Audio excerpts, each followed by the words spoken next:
YouTubers, di dunia ini ada lebih dari ratusan suku jika dijumlahkan. Dan dari seluruh jumlah itu masih ada banyak yang tidak memiliki kontak dengan dunia modern. Umumnya mereka yang tidak memiliki kontak dengan dunia modern sudah merasa nyaman dan puas hidup di dalam kelompok kecil mereka saja tanpa harus berinteraksi dengan masyarakat kelompok lain. Bahkan tak hanya tidak berminat melakukan kontak dengan dunia modern, tapi juga berbahaya jika didekati. Dengan begitu, suku-suku tersebut tetap menjadi suku primitif di tengah-tengah modernitas. Penasaran seberapa primitif dan berbahayanya mereka? Simak video ini sampai selesai ya. Yang pertama ada suku Cimbu. Suku Cimbu merupakan salah satu suku terunik yang ada di Papua Nugini. Suku satu ini dikenal memiliki tradisi unik untuk mengecat seluruh tubuhnya seperti kerangka manusia dengan warna putih dan hitam. Sehingga suku ini disebut juga dengan sebutan manusia kerangka di Papua Nugini. Kebiasaan nyentrik ini sudah biasa mereka lakukan sejak zaman dulu untuk mengintimidasi musuh yang mendekati suku mereka. Dilansir dari Ripley, sebelum suku ini terkuak hampir tidak ada informasi sama sekali mengenai keberadaan suku Cimbu. Apalagi secara geografis mereka ini tinggal di sebuah dataran tinggi terpencil yang ada di Papua Nugini. Kali pertama keberadaan mereka diketahui dan berkontak dengan dunia barat adalah pada tahun 1934. Saat itu dua orang Australia lah yang berkontak langsung dengan mereka, yaitu Michael Leahy dan James Taylor. Kedua petualang asal Australia itu mulanya sedang dalam perjalanan untuk melakukan pemetaan. Meski warna yang digunakan adalah hitam dan putih, tapi warna-warna yang dipakai diambil dari alam langsung. Mereka menggunakan tanah liat yang diambil dari sungai. Dari tanah liat itulah mereka mencampurnya dengan air dan abu yang sudah dibakar dari berbagai jenis kayu. Nama Cimbu sendiri sebenarnya dari kata Simbu yang artinya terima kasih dalam bahasa mereka. Kata Simbu ini diucapkan ketika orang Cimbu pertama kali bertemu penjelajah Australia, dan dari kata itulah dua penjelajah Australia itu menamakan mereka dengan suku Cimbu. Berikutnya ada suku Yeifo. Yeifo adalah sebuah suku yang ada di sebuah pedalaman yang juga ada di pegunungan yang ada di Papua Nugini. Orang pertama yang menemukan suku ini adalah seorang petualang Inggris bernama Benedict Allen, di mana Allen pertama kali bertemu dengan suku terasing ini pada tahun 1988 saat pertama kali bertemu dengan suku Yeifo. Allen disambut dengan pertunjukan tari sengit yang mengerikan karena mereka menggunakan busur serta panah saat menari. Setelah itu, Allen dipaksa untuk menjalani sebuah upacara inisiasi 6 minggu, di mana saat itu ia dipukuli dan dipaksa makan setiap hari. Namun meski sudah melewati serangkaian upacara penyambutan yang mengerikan itu, Allen berhasil selamat. Menurut penjelasan Allen, suku Yeifo ini memiliki ciri khas yang unik karena menggunakan topeng berbentuk mengerikan dari tanah liat. Dalam kesehariannya, suku ini menggunakan dua jenis panah yang berbeda. Yang satu adalah panah multi-tier untuk menangkap ikan, sedangkan yang satunya lagi adalah panah satu bermata pisau panjang dengan banyak gerigi. Nah, panah kedua ini yang menakutkan karena panah ini biasa digunakan untuk membunuh babi serta manusia. Suku ini sangat jarang melakukan kontak dengan dunia luar, bahkan hampir tidak pernah. Maka dari itu, Allen merupakan seorang yang beruntung karena sempat melakukan kontak dengan kelompok ini meski terkesan menakutkan. Salah satu keunikan yang dimiliki suku ini adalah kemampuan mereka dalam menjaga keseimbangan. Salah satunya adalah kemampuan berjalan di atas dahan pohon yang kecil. Jika kamu ingin berkunjung ke suku ini, kamu harus menempuh jarak waktu selama sebulan dengan cara pengayuh di sepanjang sungai terpencil. Sebenarnya ada alternatif lainnya dan memakan waktu hingga 6 minggu perjalanan, namun harus melewati hutan lebat dan sangat berbahaya. Berikutnya ada suku Sentinelese. Suku Sentinelese ini merupakan sebuah suku terpencil yang secara geografis mendiami Pulau Sentinel Utara yang ada di Teluk Benggala, sebuah teluk yang ada di tengah-tengah Myanmar dan India. Pulau yang mereka diami ini memiliki ukuran yang sama dengan Manhattan. Menurut catatan, suku Sentinelese ini adalah suku paling berbahaya dan menakutkan di dunia. Bahkan pemerintah India sendiri mengakui bahwa suku ini sangat galak dan melarang siapapun pergi sejauh 3 mil keluar dari pulau itu. Menurut peneliti, warga dari suku ini sehari-harinya membawa busur datar dan lembing yang tentunya bisa membunuh manusia. Bahkan saat pemerintah India berusaha memberikan sembako dengan cara menjatuhkan makanan dan persediaan ke pulau ini pasca tsunami 2004 saja, pilot yang bertugas diancam oleh warga suku ini dengan mengacungkan lembing mereka. Saking berbahayanya, belum ada satupun warga luar suku yang berani masuk ke daerah ini. Namun diperkirakan seluruh anggota suku ini ada 40 orang. Namun ada juga beberapa ahli yang beranggapan bahwa anggota suku ini mencapai 250 hingga 500 orang. Sedangkan perkiraan leluhur mereka mulai mendiami pulau ini adalah sejak 60.000 tahun yang lalu. Berikutnya adalah suku Korowai. Suku ini mendiami sebuah wilayah terpencil yang ada di Papua Nugini dan pertama kali ditemukan di tahun 1974. Suku satu ini bisa jadi merupakan suku yang paling terpencil, bahkan mereka mungkin beranggapan hanya mereka lah yang ada di muka bumi ini. Menurut para ahli yang meneliti suku ini, mereka tinggal di rumah-rumah pohon yang tingginya 140 kaki di atas tanah. Rupanya alasan mereka membangun rumah-rumah setinggi itu adalah untuk melindungi mereka dari suku-suku saingan yang mengelilingi desa mereka. Suku ini bisa jadi suku yang paling sentimental dengan kelompok manusia lain di luar komunitas mereka. Bahkan konon katanya mereka berpikir orang berkulit putih adalah orang yang dirasuki setan. Selain itu, yang lebih menakutkan adalah mereka sama sekali tidak segan untuk langsung membunuh siapapun orang luar yang mampir ke wilayah suku mereka. Hal itu mereka lakukan untuk mencegah adanya pasukan jahat yang akan menghancurkan desa mereka. Maka dari itu, tidak heran jika suku ini selalu mencondongkan panah berduri panjang ke setiap orang luar yang terlihat akan memasuki wilayah mereka.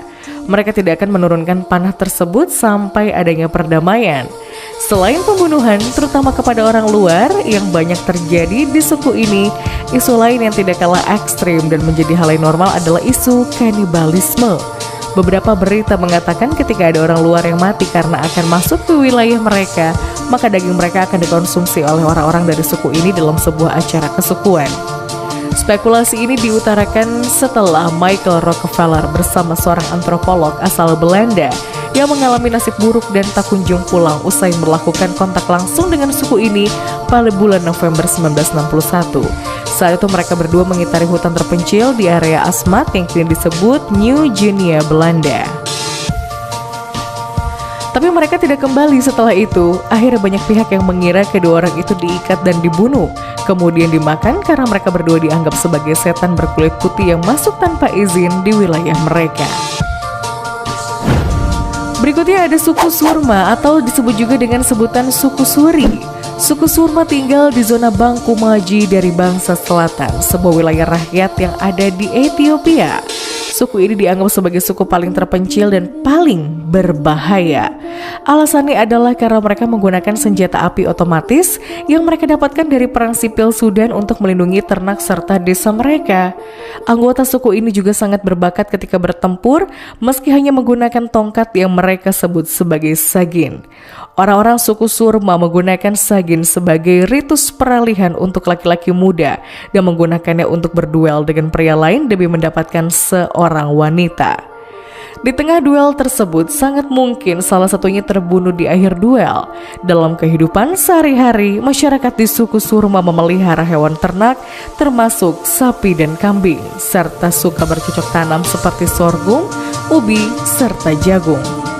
Laki-laki muda asal suku ini tak hanya harus berduel dan mempertaruhkan nyawa demi seorang wanita, namun juga seringkali dipukuli hingga mati sebelum diterima sebagai seorang laki-laki. Warga suku ini sangat jarang melakukan kontak dengan warga lainnya dan akhirnya sempat menganggap seorang dokter asal Rusia yang berkulit putih pun dianggap mayat hidup oleh mereka. Berikutnya ada suku Mursi. Suku Mursi memiliki filosofi yang cukup menarik, yaitu mereka percaya bahwa laki-laki Mursi dilahirkan demi menjadi prajurit yang gagah perkasa. Untuk soal keyakinan, suku Mursi memiliki kepercayaan animisme di mana mereka suka menyembah roh nenek moyang mereka sendiri. Oleh karena itu, ketika seorang warga suku Mursi meninggal dalam pertempuran, berarti mereka harus disembah oleh keturunannya selamanya. Sedangkan untuk tradisinya sendiri, suku Mursi memiliki tradisi mewariskan kedewasaan. Dalam hal ini, para anak laki-laki wajib membuktikan bahwa mereka ahli dalam menggunakan tongkat tempur. Tongkat tempur yang dimaksud adalah lingga besar yang diukir dan ujungnya digunakan untuk memukul lawan hingga mati. Jika mereka sudah lihai dalam menggunakan tongkat tersebut, mereka sudah dianggap dewasa.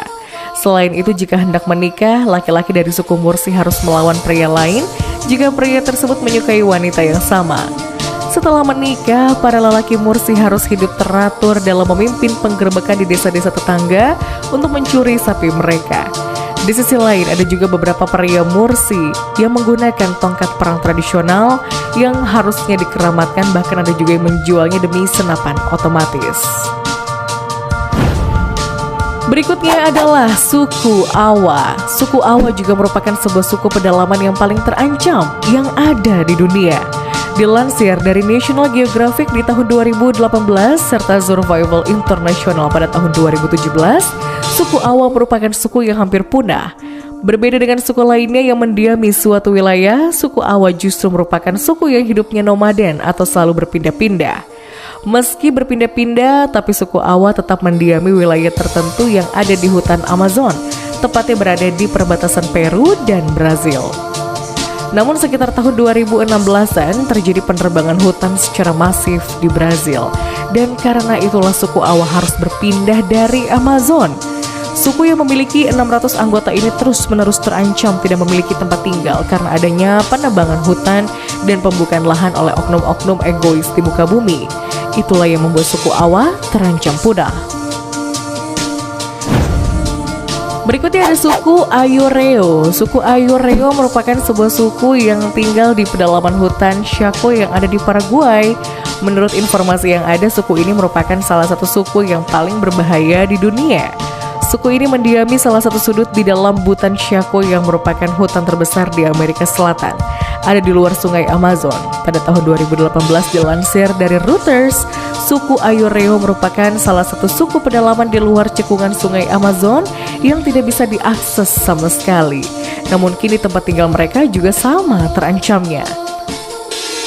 Hal ini dikarenakan sebuah binatang berkulit besi alias bulldozer dan alat berat pemangkas hutan dikerahkan oleh manusia lain untuk menghilangkan hutan di Amazon tempat suku Ayoreo tinggal.